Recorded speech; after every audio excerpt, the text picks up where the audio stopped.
Goeiemôre julle almal. Dit is regtig 'n voorreg om hier te kan staan en met julle my storie te deel. So ja, toe ek voorberei het ek my preek of die woord wat ek gaan deel neergeskryf in hierdie boekie. En ek het dit eers in potlood gedoen. En toe skryf ek dit oor 'n pen en toe ek nou gisteraand dit wou uitvee, het ek nie uitveer nie. Toe moes ek al die pad dorp toe ry en een gaan koop. Toe ek sien 'n uitveer wat ek gedink het kos R2, kos R45, is ek so verbaas. Joh, die goed is nou duur. Maar gelukkig toe kry ek 'n spar een, hy is darem maar so R11. En ek voel net die Here praat met my en soos deel met my iets rondom die uitveer en die feit dat ek dit oorgeskryf het in pen. Maar soos dit wat ek met julle gaan deel dis so diep, dit is gisteraand toe ek dit voorberei weer, huil ek net en ek sê, Here, U gaan my moet help, want ek raak so emosioneel. Maar die Here kom sê vir my, dat toe ek die woord oorgeskryf het met die pen, is dit wat hy doen. Soos hy kom en hy kom met die ink, en die ink verteenwoordig die bloed van Jesus. En hy gaan oor elke woord, hy bedek elke gedeelte van jou storie met sy bloed. En die uitveer vir my sê dat, wanneer ek die lyne gaan uitvee agter, fokus ek nie op wat ek verkeerd gedoen het nie, maar ek sien die ink en ek sien die bloed van Jesus en ek beleef net rustigheid en ek weet dat die Here bedek alles.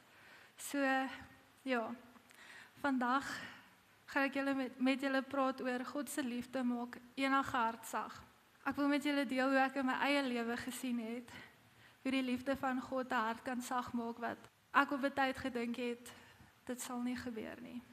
In die tyd wat ek voorberei het, was daar baie verse wat ek gelees het oor liefde. Maar daar was een wat ek gekry het wat ek voel is soos die kernvers spesifiek vir vandag. Voor ons by die vers uitkom wil ek net wil ek vir julle 2 vrae vra. En ek wil hê julle moet dit vir julle self antwoord en net julle antwoord in julle kop hou. Hoe het jy lief? Dis die eerste vraag. En hoekom het jy lief? Ek gaan julle net 'n oomblik gee om daaraan te dink. Hoe het jy lief en hoekom het jy lief? As jy jouself geantwoord het, kan jy slank blaai na Johannes 15 vers 12. Ek gaan vir julle lees. Dit is my opdrag. Julle moet mekaar lief hê soos ek julle lief gehad het. Niemand het 'n groter liefde as hierdie nie, dat iemand sy lewe opoffer ter wille van sy vriende. Julle is my vriende, as julle doen wat ek aan julle opdra. Ek noem julle nie meer slawe nie, want 'n slaaf weet nie wat sy eienaar doen nie. Julle noem ek lankal vriende, omdat ek alles wat ek by my Vader gehoor het, aan julle verduidelik het. Dit is nie julle wat my uitgekies het nie, maar ek wat julle uitgekies het, om julle in staat te stel, om te gaan vrugte dra, vrugte wat sal hou. So sal die Vader aan julle gee, wat ook al julle my naam vra. Ek gee aan julle die opdrag. Julle moet mekaar lief hê. Ek dink die probleem is, ons het 'n wanpersepsie van wat liefde is. Ons dink liefde kos niks. Almal sê dit altyd. Maar inteendeel, liefde is opofferend en liefde is onselfsugtig. Ons dink liefde kom net natuurlik, dat dit 'n gevoel is. Maar liefde is 'n persoon wat jy in jou lewe moet toelaat. Liefde het jou eerste gekies. Liefde verander jou wanneer jy kies om te dink soos wat liefde dink en te doen soos wat liefde doen. Jesus is liefde. Ek gaan vandag praat oor my pa. En ek gaan 'n bietjie diep dinge deel en sommige van julle gaan dalk bietjie ongemaklik raak. Maar dit is nie dat julle my met jammer kry nie, dit is 'n getuienis van hoe God se liefde my pa se hart kom sag maak het. Terwyl ek voorberei het, die gedagte by my opgespring. 'n Kind word nie gebore met 'n natuurlike liefde vir die ouers nie. Ek sê dit so asof ek so slim klink. 'n Kind, maar met 'n behoefte om liefde te ontvang, sodat hy of sy ook kan lief hê. Ek gaan dit net weer sê. 'n Kind word nie gebore met 'n natuurlike liefde vir die ouers nie, maar met 'n behoefte om liefde te ontvang, sodat hy of sy ook kan lief hê. Ons moet Jesus se liefde weerspieël verander, want die wat opkyk na jou, gaan nie doen wat jy sê hulle moet doen nie. Hulle doen soos wat jy doen. Ek voel dis dieselfde wanneer jy ouer is. As jy liefdeloos is, kan jy nie liefdevol wees teenoor ander nie. As jy nie Jesus in jou hart het nie, gaan jou lewe nie soos Jesus se lewe lyk nie. Hoe het Jesus se lewe gelyk? Jesus was liefdevol, hy was vreugdevol, vredevol, geduldig, vriendelik, goed, getrou, sagmoedig en hy het selfbeheersing gehad. Klink dit vir julle bekend? Alles bo genoem is die vrug van die Gees, soos wat ons lees in Galasiërs 5 vers 22. Ek onthou ek was baie bang vir my pa gewees. Hy was 'n man met 'n gebroke hart en ek was te klein om dit te verstaan. Ek glo hy het mense seer gemaak omdat hy self ook seer gehad het. My pa het toe ek 2 jaar oud was, ons weggestuur. Hy het vir my en my ma en my broer 'n buskaartjie gekoop vanaf Richards Bay, Lydenburg toe. Ons wou hom vir maande nie sien nie en as hy besluit het hy wil ons weer by hom hê, was hy nog steeds afwesig. Hy het baie gedrink en my ma voor ons seer gemaak. Gewoonlik wanneer dit gebeur, sou hy my ma uit die huis uitgooi. En daar was 'n slag wat ek besluit het, ek wil by my ma wees, ek is te bang om by my pa te wees in die huis, so ek het na die deur toe gehardloop en dit het soos 'n ewigheid gevoel om al die slotte oop te kry en daai deur oop te kry en ek hoor my pa is agter my. En ek hardloop, ek is so bang. Ek hardloop in die erf en ek skree en ek roep vir my ma. En terwyl ek vir hom weghardloop, skree hy op my.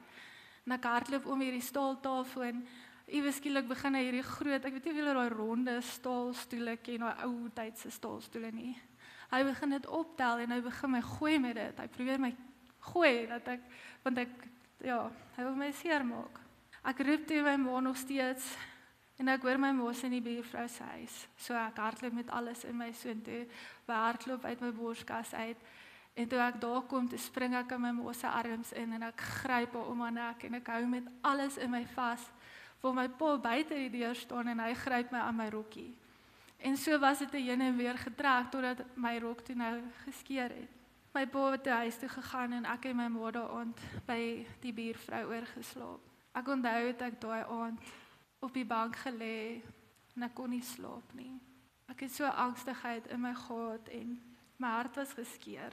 Dit was die eerste keer wat my pa my ook probeer seermaak het. Die volgende oggend was die polisie daar en ek het gedink, hulle gaan my pa toesluit en ons gaan dalk weer trek. Maar dit was toe nie so nie. En die seer het net aangehou. Ek het soveel vrees vir my pa gehad, selfs wanneer hy net met my wou speel en my probeer kielie, sou ek begin huil en skree. Ek dink ek gaan my seermaak. Natuurlik het dit hom ook kwaad gemaak en hartseer, want hoekom skree hierdie kind, hoekom wil hierdie kind nie my aandag hê nie. Dit was eers wat ek 13 jaar oud was, wat my pa ons vir goed gelos het. Hy het in die middel van die aand weggeraak saam met my ma se vriendin. Ek onthou laat daai aand het die tannie se man by ons huis opgedaag en hy het met die pistool teen die vensters gekap en gesê, "Freddy, waar is jy? Ek gaan jou doodmaak." En ek onthou ek net so onseker was, soos wat gaan hier aan? En my ma gaan uit en sy skree, sy's hartseer, my pa's weg. Toe my ma uiteindelik my pa in die hande kry, het hy gesê, nee, hy is vir goed weg. En ek onthou het ek vir hom in sy pillehouertjie 'n briefie geskryf toe hy sy goed kom haal het, want dit was te moeilik om hom te sien. En ek het vir hom gesê, "Papa, kom los jy ons." Want in 'n oomblik wat hy my ma gelos het, het ons almal gelos, my ma en my boetie. Dit was vir my baie erg, want selfs wanneer ek my pa bel en met hom praat, dan wou hy nie met my praat nie. Hy het altyd gedink ek gaan vra vir iets. Toe my pa ons gelos het, het hy my ma gelos met al die skuld. En ons het net getrek in 'n nuwe woonstel in, van die plaashuis af. En dit het swaar gegaan. Maar ja, my pa sê vir my sê, moenie my bel as jy geld soek nie. En selfs in die hof, toe my ma om wou kry om onderhoud te betaal, het my pa opgedaag soos 'n boemelaar. Hy het soos een aangetrek en gemaak of hy een was. Of was dit die waarheid nie? En my pa het toe nou nie onderhoud betaal nie. Lang storie kort. Die vrou saam met wie hom verdwyn het, se laaste woorde was, "Freddy, jy sal my nooit weer seermaak nie." En kort daarna het sy haar eie lewe geneem. Jare later het my en my pa se paai weer gekruis toe ek 17 jaar oud was. Ek het by my niggie gebly in haar woonstel en my pa het vir kort tydjie kom bly in die leehuis in dieselfde erf. Ek het gewag om koshuis toe te gaan. Ek het agtergekom iets het verander aan my pa. Sy menswees was anders. Iewes skielik probeer hy verhouding met my bou. Hy het met my gesels asof hy omgee wat in my lewe aangaan en hy het selfs geoffer om my te kom haal by die skool na koor. Hy het vir my koffie gemaak en kos geberre wat hy nog nooit vir my gedoen het.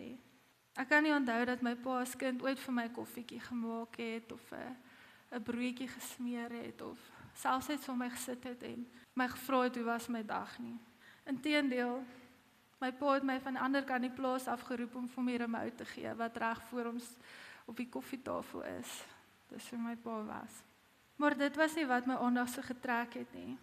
Hy was iewes skielik vriendelik. Ek kon 'n sagtheid in sy oë sien wat ek nog nooit kon sien nie. Hy was geduldig en sagmoedig. Ek het altyd gewonder hoekom. En dit was maar net 'n jaar daarna toe hy oorlede was, wat ek my antwoord gekry het. 'n Jaar daarna was ek in matriek. My pa het iewers gaan visvang waar dit nie baie veilig is nie. En hy is aangeval. Hulle het hom geslaan met pikstele en hom gesteek en met hom oor hom gery met 'n kar. Hulle moes sy goed opruim in die huis. En my tannie het my vertel dat sy in die kamer op my pa se bedkassie 'n rooi Bybeltjie gekry het met 'n foto toe ek nog klein was, langs aan dit. Ek het toe besef dat liewe Jesus my pa se hart moes kom verander het, maar ek het nie geweet hoe nie. Ekskuus julle. Dit is nou eers dat ek 'n verhouding het met Jesus, dat ek verstaan, ons kan net lief hê, omdat hy ons eerste lief gehad het. Dat die sagtheid wat ek in my pa gesien het, die vriendelikheid, die sagmoedigheid en die geduld was alles die vrug van die Heilige Gees, wat met ons kom praat. En ons herinner wie Jesus is en wat Jesus gedoen het, en wat hy van ons verwag, om mekaar lief te hê, en vrug te dra.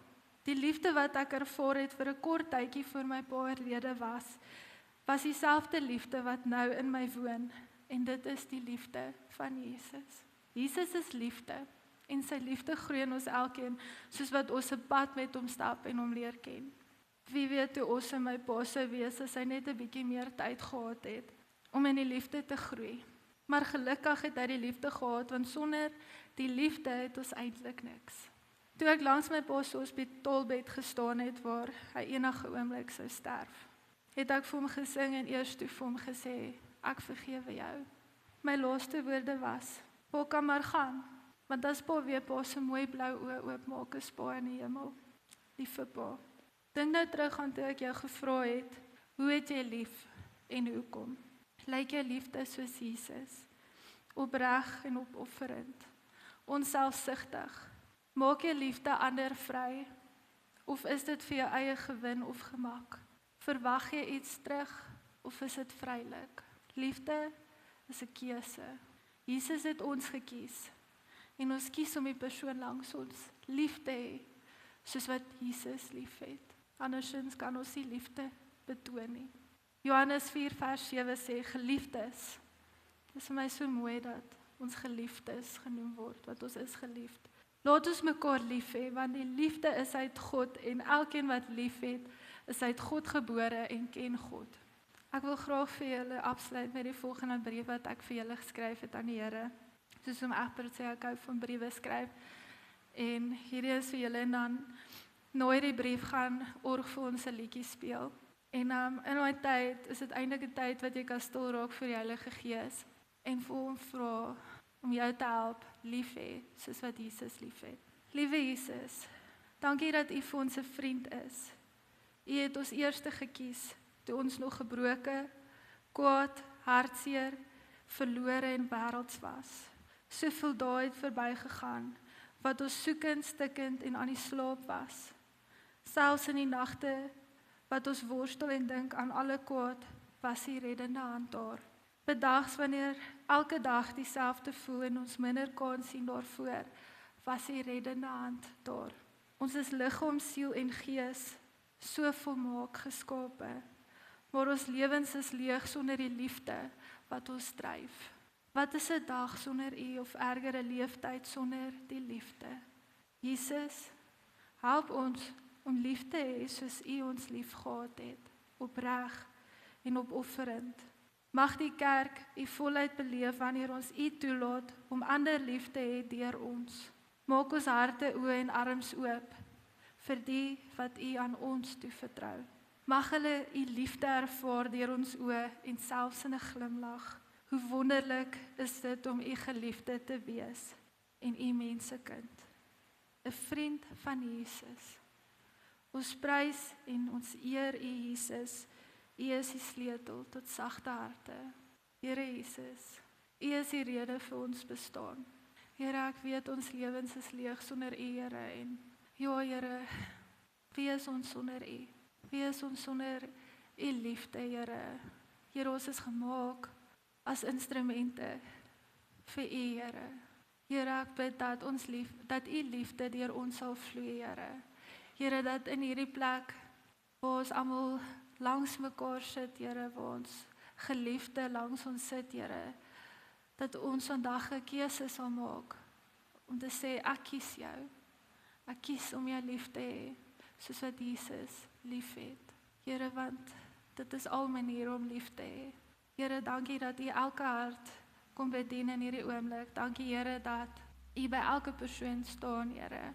Maak nie saak hoe hulle lewe gelyk het nie, Here. Maak nie saak hoe verkeerd hulle dalk vanoggend was toe hulle reggemaak het vir kerk en dalk bietjie misluk of kwaai, Here. Dankie dat hulle met 'n verwagting hier kan sit vandag, Here, dat U liefde in hulle sal deponeer, Here, dat hulle U liefde sal kan voel, Here. Here, dat dit iets is wat hulle sal voel deur hulle vloei, Here. U nabyheid, Here. Here, U het gesterf aan 'n kruis sodat U liefde aan ons kan openbaar, Here. Daar's nie 'n groter liefde as dit om jou lewe neer te lê vir 'n vriend nie. En U noem ons vriende. Hoe bevoorreg is ons om U vriende te wees. Here Jesus, dankie. Al wat ons kan sê is dankie. Here, in hierdie oomblik, dankie Heilige Gees dat U elke persoon kom bedien. Met elke persoon kom praat en Here, dat U die een is wat ons harte kom sag maak. En dankie in Jesus naam. Amen. Mag julle gaan in liefde en mag julle lewens so gevul wees daarmee dat liefde alles bedek. Ja, mag julle net voel en weet, die Here is goed en Hy is 'n goeie Vader. Ek kan daarvan getuig. Ek's aangeneem deur Hom en dan kom niks kort nie. Want my Vader in die hemel is regtig goed.